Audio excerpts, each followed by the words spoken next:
Hello and welcome to another edition of Rising Borno. My name is Dorcas Yakubuzala. In the next 30 minutes, we'll be bringing you latest happenings and trends in Borno State under the leadership of Professor Babagana Zulum in the cast of the week. Let's begin.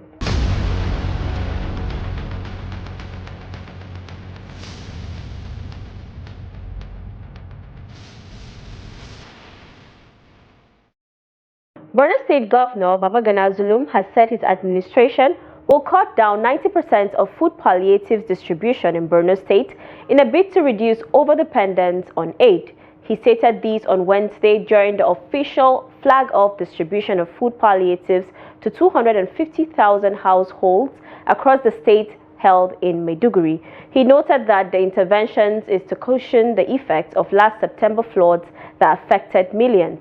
Zulum said his decision to cut down palliatives distribution was informed by the recent bumper harvest recorded and boost self-sufficiency and development.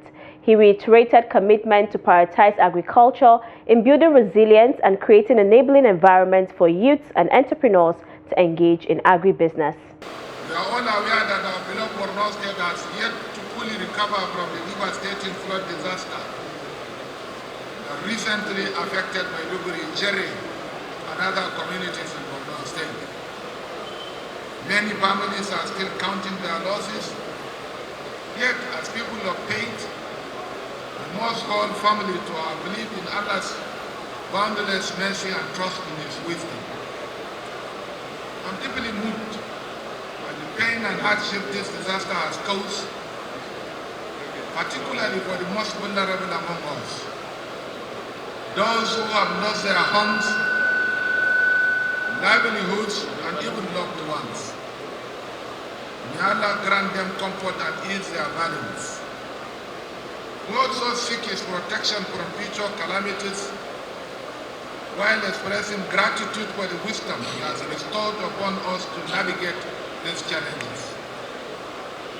Despite the severity of this crisis, we have drawn strength from the unwavering support of our fellow citizens, the federal government of Nigeria, sister states, and kind-hearted individuals and organizations from across the country.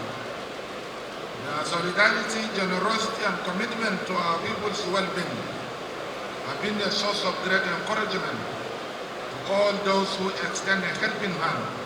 I say thank you. Through patience and resilience, we have turned adversity into opportunity.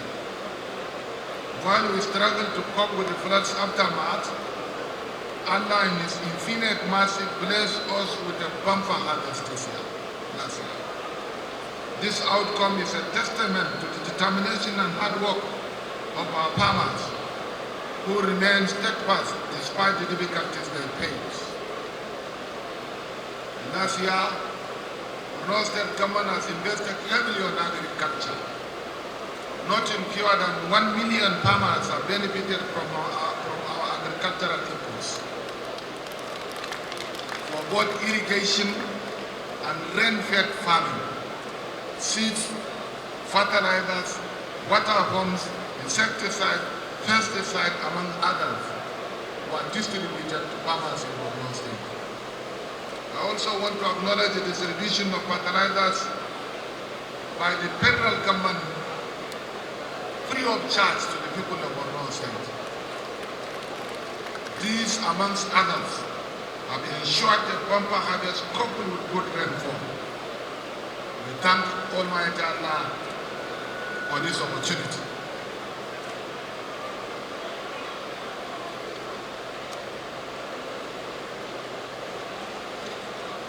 The perseverance of our people have reinforced my belief that agriculture is not just a means of survival, it is a powerful tool for economic empowerment.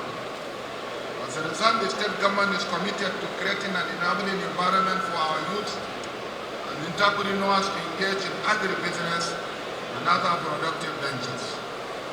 We will continue to invest in agriculture, rural inputs, infrastructure, and support programs that will enhance the sector and drive sustainable economic growth. This approach will not only empower our people to become self-reliant, but also significantly reduce government spending on palliatives. As a result, moving forward, the provision of palliatives will be reduced by 90%, inshallah, to encourage self-sufficiency and long-term development. Therefore, this year, the only local government that will benefit from our own food palliative distribution is Ghana local government area of Borno State and Calabar.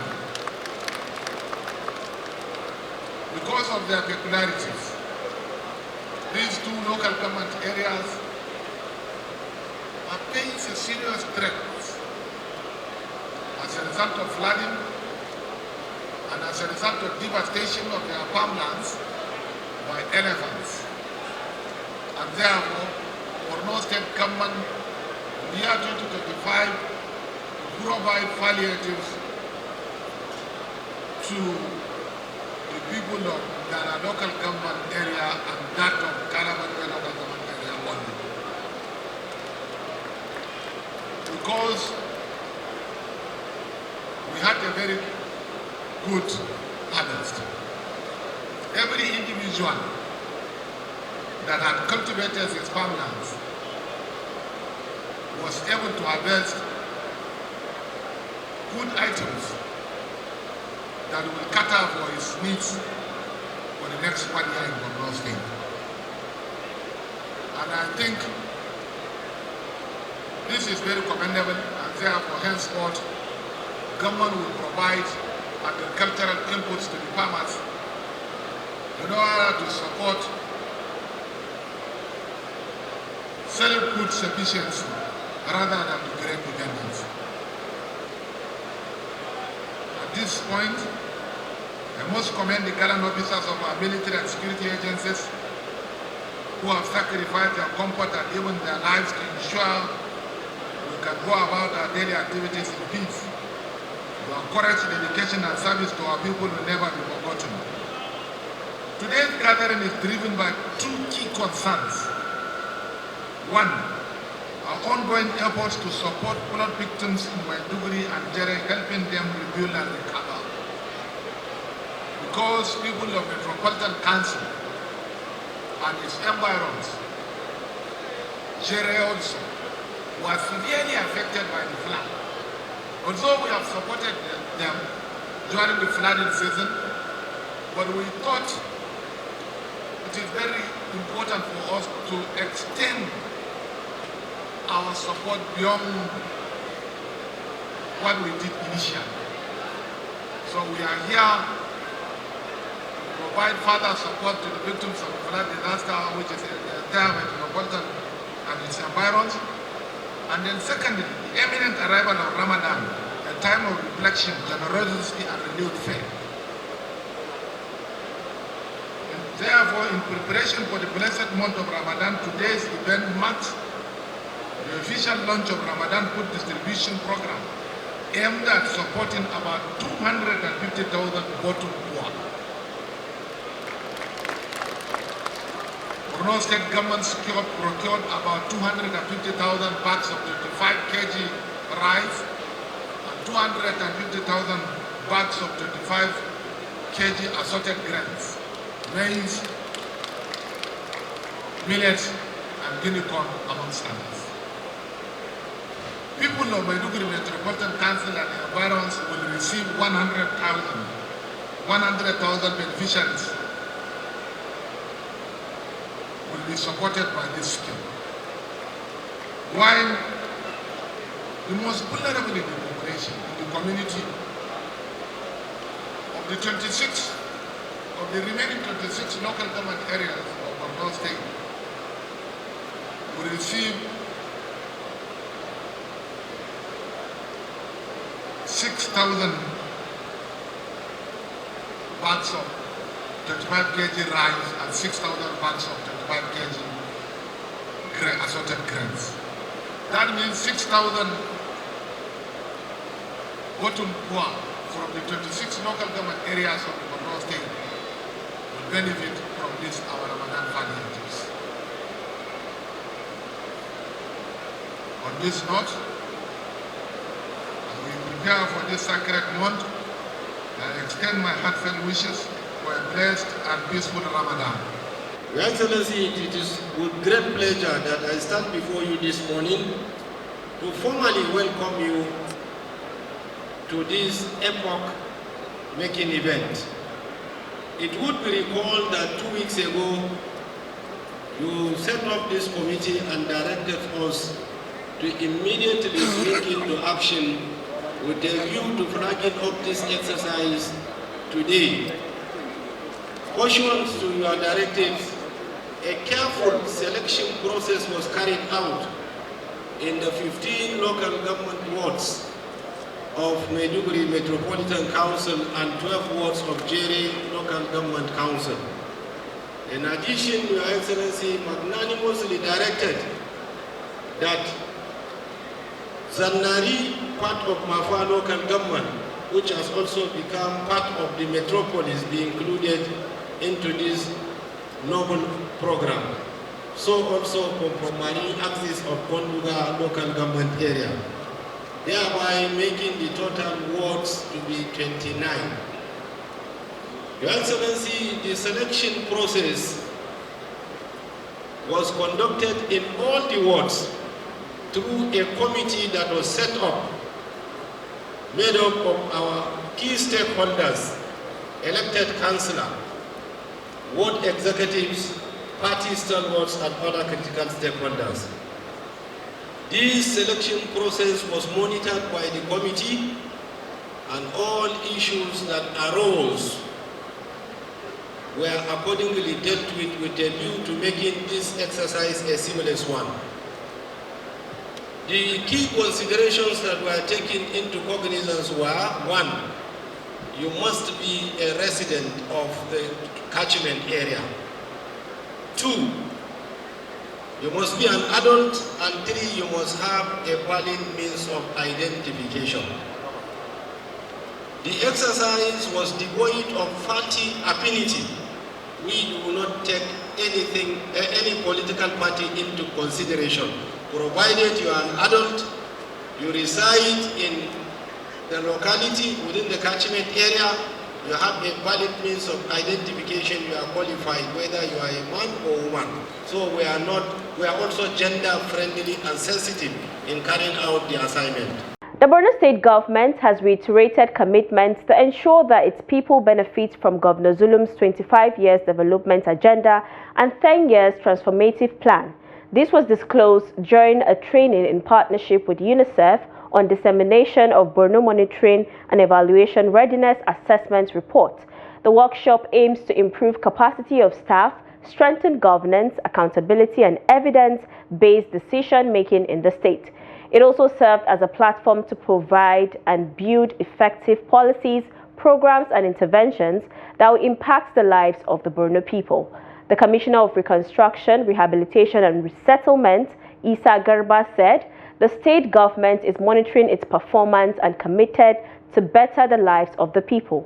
He assured that the state government would deliver on its promises of good governance, empowerment and development as documented in Governor Zulum's 25 years development plan, anchored on 5 critical pillars of human capital development, leadership in agriculture, health, sustainable environment, and regional trade hub for commerce that will provide jobs and social welfare. Well, the program is about enlightenment and monitoring and evaluation framework for purpose of implementation of projects. Not only in Borno State, monitoring and evaluation is universal. It's also implemented in Nigeria as a whole, in Borno State and in so many other states. But they are trying to enlighten and train staff for proper understanding of the monitoring and evaluation framework. Monitoring and evaluation is essential for every government, for a governance structure. It's essential because it measures your level of performance and the effectiveness of your programs and projects on the people. You know, in a humanitarian work, you need data. And when we have done a monitoring and evaluation assessment report, it is key That data informs what we do, informs Borno State government, how we implement our programs, where we are, what's the path, and where we are going to. So data is important for our work. So that's why I'm here today to launch this assessment report that was done last year for Borno State. It is about monitoring and evaluation, getting systems in place so that we can capture our gains and see where there are gaps and know our targets, and as well as be able to interpret what's the improvements we are making. Without data, your implementation is nowhere. How do you report if you have no data? So having an effective data system in place that captures our development work and our humanitarian work goes a long way. In terms of being beneficial to the common man, now it's one thing to have a plan. 25-year development plan is for everyone from Borno State, is for the common man, right? What monitoring and evaluation helps you do is it helps you track your progress and it helps you hold actors to account.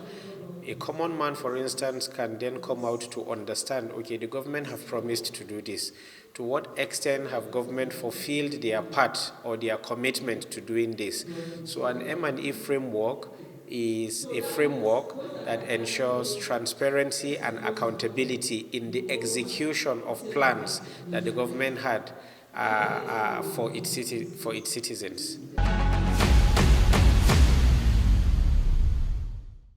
Borno State Governor Professor Babagana Umara Zulum has said that the reconstruction of the Alau Dam will restore the dignity and livelihoods of flood-affected communities in Borno.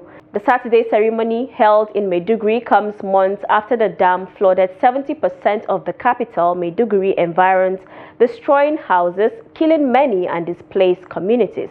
The Minister of Water Resources and Sanitation lauded President Tinubu for approving 80 billion naira for the project. He noted that it will be upgraded to supply potable water, supply irrigation farming, and boost socio-economic activities in the community. Meanwhile, the governor of Borno State, Professor Babagana Zulum, expressed delight and optimism that the project will boost agricultural productivity, create jobs, and boost food security. He assured of his support to ensure the project is completed within the stipulated time frame. The governor also directed the construction of a school and hospital in Alau Dam community. Today marks a momentous occasion in the history of Borno State. We gather here at the Alau Dam, a vital artery of our agricultural and economic life, to witness the commencement of its long-awaited restoration and rehabilitation after the 2004 flood disaster. This project signifies not just the fear of the physical destruction, but the revitalization of hope and prosperity for our people. The Alau Dam has suffered from lack of regular maintenance for time, and aggravated by the security challenges we have faced. Its diminished capacity has hampered our agricultural production, affected our water supply, and limited the potential for economic growth in our communities. This groundbreaking ceremony is a testament to the federal government's unwavering commitment to rebuilding Borno State, not just in terms of physical infrastructure, but in restoring the livelihoods of dignity and dignity of our citizens. We understand that sustainable development is inextricably linked to the availability of water resources, and the Alau Dam is crucial in this regard. The restoration and rehabilitation of this dam will bring numerous benefits to our people. These are among others: enhance agricultural productivity along the dams. This project will significantly improve irrigation capacity, enabling our farmers to cultivate more land and increase their yields. This will boost food security, create employment opportunities, and contribute to the overall economic development of the state. Improve water supply. A fully functional Alau Dam will ensure a more reliable and consistent water supply for our communities, supporting domestic and industrial needs. Flood control. The rehabilitation The rehabilitated dam will enhance our capacity to manage flood risks, protecting our communities and infrastructure from potential damage. Economic diversification. The dam's restoration will create opportunities for fisheries, tourism and other economic activities, diversifying our economy and creating new avenues for prosperity. Empowering communities. This project will directly impact the lives of countless individuals and families, empowering them to rebuild their lives and contribute to the development of our state. We want to sincerely extend our sincere appreciation to Mr. President for the financial and material support that we receive from the federal government during the flood disaster. Let me also use to commend the Vice President of the Federal Republic of Nigeria, our own Minister of Agriculture and Food Security, the Northeast Development Commission, the sub-nationals, and individuals that have contributed immensely to the government and people of Borno State during the flood disaster. We acknowledge the support of the President and Commander-in-Chief of the Nigerian Armed Forces, President Bola Tinubu, for approving the repair of the dam within a short time. We are committed to ensuring that this project is executed with the highest standards of transparency and accountability.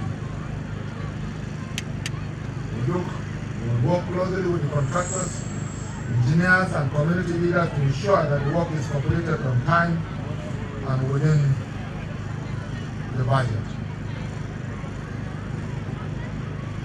I have listened attentively to the remark that was presented by the Honorable Minister of Water Resources and Sanitation. Also, I was able to understand that the project has two components. One of the components is the rehabilitation, the critical infrastructure of the outlet dam. And the second component is the safety. And I was also able to deduce that the first phase of the project will commence immediately, while the second phase, which is the safety, will commence at a later date around October. But I want to appeal to the Honorable Minister, where feasible, we look into the possibility of commencing the two projects concurrently, especially the desilting of some of the critical portions of the waterways because of the importance of desilting to this project. To the people of Borno State, I say, this is your project. This is your future. You are building a Borno State that is resilient, prosperous, and secure. We are building a Borno State that our children and grandchildren will be proud to call home. I want to assure the Honorable Minister and the federal government that, inshallah, Borno State government under our distinguished leadership provide all the necessary support needed in order to actualize the implementation of this project. These unfortunate incidents call the attention of Mr. President, His Excellency Senator Bola Ahmed Tinubu, GCFR. He left another official function immediately and flew to Borno State here in Maiduguri to sympathize with the people of Borno and its inhabitants. The Federal Ministry of Water Resources and Sanitation and lead that team, we also sympathize with the people and we observed what happened, the lives that were lost and properties that were damaged. I presented the report to the Federal Executive Council, where Mr. President immediately constituted a committee to assess not only Allow Dam, but all the dams in Nigeria. And I was given the privilege to lead that team. The team did a thorough work and is ongoing. But because of the emergency requirement of the reconstruction of Allow Dam, the report was presented before the Federal Executive Council, where Mr. President graciously approved 80 billion for the reconstruction and expansion of Allow Dam. The Borno State Governor has been awarded as a 2024 New Telegraph Governor of the Year. Governor Zulum received the award on Friday at the Grand Ballroom held in Lagos. He was awarded alongside 7 other governors, including the Ministers of Aviation and Information, the Group CEO of NNPC, and other distinguished personalities. The award acknowledges Governor Zulum's unwavering commitment to rebuilding public infrastructure in communities destroyed by Boko Haram insurgency, revitalizing the state's economy, and enhancing security for socio-economic activities to thrive. Governor Zulum's outstanding leadership has earned him numerous accolades in 2024, including the Forbes Magazine African Leadership Award, Nigerian News Direct Newspaper of the Year, the NUJ Good Governance Award, the Nigeria's Pride Award for Leadership in Security and Public Service, and the Fellowship Award from the Environmental Management Association of Nigeria, among others. Governor Zulum, represented by the Deputy Governor Umar Usman Kadafur, expressed gratitude to the New Telegraph newspaper for recognizing the administration's developmental strides in rebuilding the state after 16 years of insurgency. I'm happy today because, my governor is being recognized because of his hard working for the people of the state. And if you had the narration before presentation of the award, the man mentioned that even with all odds, he has done well to bring development to the people of the state. And my governor has become a household name in Nigeria in terms of good governance. So I'm happy. I'm coming from Borno State, and I'm happy too. The New Telegraph has showcased my governor as the best governor of the year 2024. This shows that Nigerians are praising our leaders from the national to the sub-nationals. So I'm happy my governor is the best governor of the 2024. And that brings us to the end of the program this week. I am Dorcas Yakub Zala. See you again next time.